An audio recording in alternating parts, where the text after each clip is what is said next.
Het koejoert nog even, het ijs op voordat het taaiwaarder omkomt.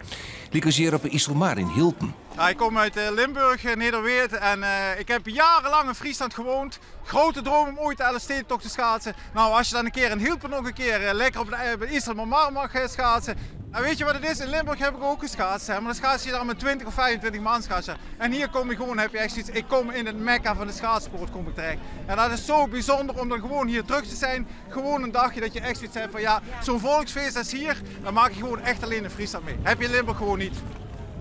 Op wintersport ben ik met de slieden raar vol en nou heb ik een kinderbreuk. En dus ik wil heel graag rieden, maar dat kan het. Dus gelukkig is er nog een orenoplossing en dat is dit priksliedje. Er zijn een heel soort rieders, natuurlijk ben we blij mee. We denk ik dat zullen we toch wel meestal twee roentjes rieden in de meeste keer fut, maar dan komen we weer naaien. Het ijs leidt nog aardig goed bij en dan krijgen we even een gat. We hebben ook besloten, ja, het bestuur is wel al op de baan om alles goed in de gaten te houden, maar het rent best.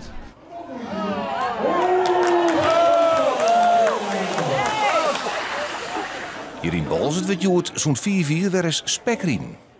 Dit is gewoon machtig. Dit is gewoon machtig. We zijn verleden weekend toen was die 7 of 7 net. Toen was die erop hier 6 heel.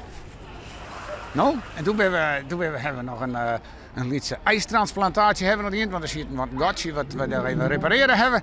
En dan wordt het daar maar even meten, want dan kunnen we zeker zitten van dan gaat het terug. En dat wordt 10 centimeter. Nou, dus nou laat het dan de grond aan, moest maar rekenen. Broer en zus, winnaars, hoe kind het? Wat is er gebeurd? Fotofinish. En net als Sjen, dus beide even snel. Even snel. Even snel, moest nog een keer, maar nog steeds even snel.